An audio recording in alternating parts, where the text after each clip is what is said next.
Bismillahirrahmanirrahim. Assalamu alaikum. I hope all of you are fine and healthy. Today we shall discuss about logical model in detail. In the previous lecture we have discussed about database design process.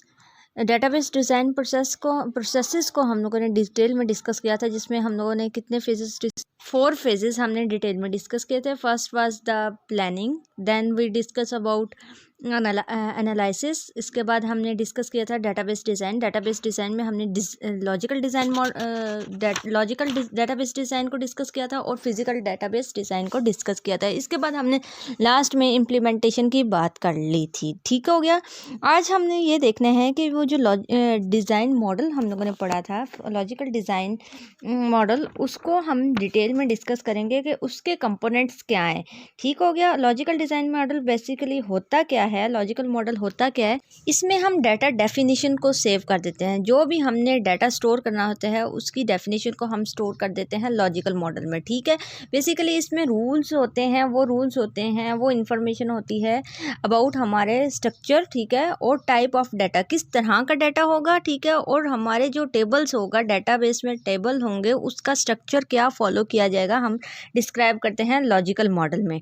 और हम इसमें क्या बता देते हैं, कितनी entities होंगी. पहली बात तो ये. ठीक है. दूसरी बात ये कि एट्रीब्यूट्स कौन कितने होंगे और उन एंटिटीज़ के दरमियान में रिलेशनशिप क्या होगा, ये भी हम लोग लॉजिकल मॉडल में बता देते हैं, डिस्क्राइब कर देते हैं. बेसिकली इन शॉर्ट बात करूं तो ये complete description of data stored in database, जो ये कंप्लीट डिस्क्रिप्शन होती है. जो भी डाटा हमने डेटाबेस में स्टोर करना होता है उसकी ये कंप्लीट डिस्क्रिप्शन हमें देता है. कौन देता है? Logical model.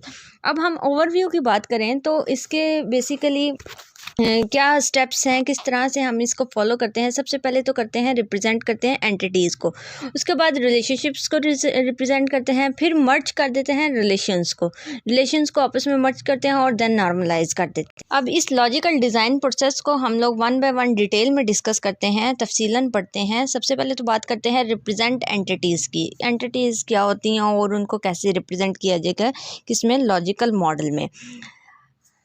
अब हमने करना क्या है इसमें, जो ईआर डायग्राम में हमने पढ़ा था कि एट्रीब्यूट्स को हम लोग ओवल शेप में रिप्रेजेंट करते हैं और जो हमारे पास एंटिटीज़ होती हैं उनको स्क्वायर शेप में रेक्टेंगल शेप में रिप्रेजेंट करते हैं.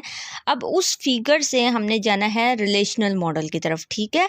अब उसको कैसे कन्वर्ट करना है. फॉर एग्जांपल आप लोगों के पास एक एम्प्लॉय है. ठीक है. जो कि एंटिटी थी, इसको मैंने रेक्टेंगल के अंदर रिप्रेजेंट किया है. अब उसको मैं अगर रिलेशनल मॉडल में मॉडल करूँगी तो होगा, मतलब प्रेजेंट करूँगी तो होगा क्या कि जो भी एंटिटी का नेम होगा वो मेरे रिलेशन का, जो भी नेक्स्ट जो भी मैं रिलेशन मॉडल करूँगी वो रिलेशन का नेम बन जाएगा. ठीक हो गया. अब उसके बाद जो हमारे पास प्राइमरी की होगी वो एज अ प्राइमरी की ही मॉडल की जाएगी रिलेशनल मॉडल में भी, लेकिन उसको भी मैं अंडरलाइन कर दूंगी. जिस तरह से मैंने ईआर डायग्राम में प्राइमरी की को मॉडल किया हुआ है, अंडरलाइन किया हुआ है, इसी तरह से मैं रिलेशनल मॉडल में भी एम्प्लॉय आईडी को अंडरलाइन कर दूंगी और ये हमारे पास प्राइमरी की होगा. और इसके अलावा प्राइमरी की के अलावा जो भी एट्रीब्यूट्स हमारे ईआर डायग्राम्स में होते हैं उसको नॉन की एट्रीब्यूट कहते हैं. ठीक है. यानी कि वो की एट्रीब्यूट नहीं होते. ठीक है. उन की नॉन की एट्रीब्यूट्स को भी मैं इसी तरह से लिख दूंगी. ठीक हो गया. तो ये आप लोगों के सामने एग्जाम्पल कर दी है उन्होंने. अब डिस्क्राइब कर रहा है कि in the above example employ entity is converted into relation. इस तरह से हम लोग क्या कर सकते हैं, एम्प्लॉय एंटिटी को रिलेशन में कन्वर्ट कर सकते हैं.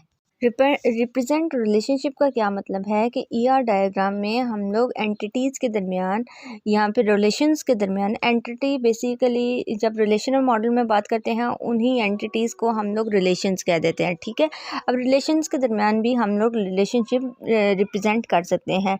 अब ये डिपेंड करता है कि किस तरह का नेचर का रिलेशनशिप है. बेसिकली कुछ केसेस में ऐसा होता है कि एक टेबल होता है या फिर एक रिलेशन होता है, उसके अंदर क्या होता है कि प्राइमरी की होती है. अब वो प्राइमरी की किसी दूसरे टेबल में जाके एज अ फॉरेन की रिप्रेजेंट की जाती है. ठीक हो गया. अगर तो इस तरह का रिलेशनशिप है फिर भी ये केस हो सकता है, लेकिन कुछ और ऐसे केसेस भी होते हैं कि दो टेबल्स के दरमियान अगर मैंने रिलेशनशिप रिप्रेजेंट करना है तो उसके लिए क्या होगा कि दोनों रिलेशन ही एक एक प्राइमरी की रखते हैं, ठीक है। अब वो जो प्राइमरी की रखते हैं दोनों रिलेशंस, वो मैं क्या करूँगी, प्राइमरी की को किसी एक और टेबल अपनी मर्ज़ी से क्रिएट कर दूँगी, ठीक है। और उस टेबल के अंदर दोनों जो भी प्राइमरी कीज़ होंगी उनको फॉरेन की ले जा के वहाँ पे मैं सेव करवा दूँगी। तो इस तरह से भी रिलेशनशिप्स को रिप्रेजेंट किया जा सकता है। अब बात कर लेते हैं मर्ज कर देना रिलेशंस को। अब रिलेशंस को किस तरह से मर्ज किया जाता है। कुछ ऐसे केसेस होते हैं कि हमारे जो भी फिगर्स होती हैं, जो भी हमने रिलेशनल मॉडल बनाया होता है, उसके अंदर रिटर्डेंट रिलेशन होते हैं। रिटर्डेंट रिलेशन ऐसे रिलेशंस होते हैं जो फॉर एग्जांपल एक ही एंटिटी के मतलब के को डिस्क्राइब करने वाले दो या मोर देन टू रिलेशंस होंगे आपके रिलेशनल मॉडल में, ठीक है। अब वो जो टू से ज़्यादा रिलेशंस होंगे वो रिप्रेजेंट करेंगे किसी सेम एंटिटी टाइप को, ठीक है। तो ऐसे रिलेशंस को लाजमी तौर पे आपने क्या करना है, डिटेक्ट करना है, सर्च करना है पहले तो अपनी फिगर में से, अपने रिलेशनल मॉडल में से, देन उनको क्या करना है, रिमूव कर देना है उनकी रिटर्न, ताकि हमारे फिगर में से, हमारी रिलेशनल मॉडल में से रिटर्डेंसी रिमूव हो जाए। इस प्रोसेस को हम लोग व्यू इंटीग्रेशन भी कहते हैं कि हमने क्या किया कि जो रिटर्डेंट रिलेशंस थे उनको मर्ज कर दिया, ठीक है, ताकि हम लोग रिमूव कर सकें redundancy basically means duplication of data.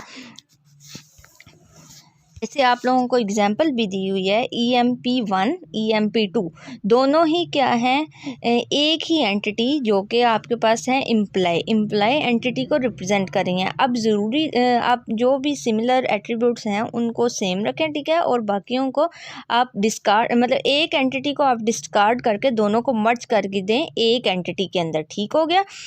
Imply 1 और इम्प्लाई 2 के बजाय हम EMP टेबल का नाम रख देते हैं या रिलेशन का नाम रख लेते हैं, और इसके अलावा जो सिमिलर एट्रीब्यूट्स थे उनको एक ही दफ़ा लिख लिया, और जो पहली दफ़ा लिखने हैं वो पहली दफ़ा लिख लेंगे। इस तरह से हम लोग रिलेशंस को मर्ज कर सकते हैं। लास्ट हमारा स्टेप है normalise the relation. Normalise the relation कैसे करेंगे हम लोग, बेसिकली जो हमने स्टेप 1 और स्टेप 2 में रिलेशंस क्रिएट किए हैं, इनमें कुछ प्रॉब्लम्स हैं। कुछ इनके अंदर कौन सी प्रॉब्लम्स हैं, रिटर्डेंसी की प्रॉब्लम है। रिटर्डेंसी मीन्स के डुप्लीकेशन, डाटा की डुप्लीकेट होने की चांसेस हैं, यानी कि इसके अंदर अनामलीज को दूसरे वर्ड्स में हम लोग एरर्स भी कहते हैं, ठीक है। और वो एरर्स अक्कर होंगे, कब अक्कर होंगे, जैसे ही हम किसी रिलेशन को अपडेट करने लगेंगे। इस तरह के प्रॉब्लम्स को से बचने के लिए हम नॉर्मलाइजेशन का यूज़ करते हैं। नॉर्मलाइजेशन आपको हेल्प करती है ताकि आप लोग अपने अवॉइड कर सकें प्रॉब्लम्स को जो भी अक्कर होती हैं ड्यूरिंग अपडेशन ऑफ रिलेशनशिप्स। इस तरह से आप अपने जो भी रिलेशंस होते हैं अपने रिलेशनल मॉडल में, ठीक है, उनको रिफ़ाइन कर सकते हैं यूजिंग नॉर्मलाइजेशन। यहाँ तक था लॉजिकल मॉडल और उसके कंपोनेंट्स। 4 कंपोनेंट्स हमने पढ़े। सबसे पहला रिप्रेजेंट एंटिटीज़, दूसरा था हमारे पास रिप्रेजेंट रिलेशनशिप्स, उसके बाद तीसरा हमने पढ़ा मर्ज द रिलेशंस, उसके बाद लास्ट में हमने जो डिस्कस किया वो था नॉर्मलाइज द रिलेशन। ये 4 स्टेप्स हैं, इनको फॉलो करते हुए हम लोग लॉजिकल मॉडल क्रिएट कर सकते हैं।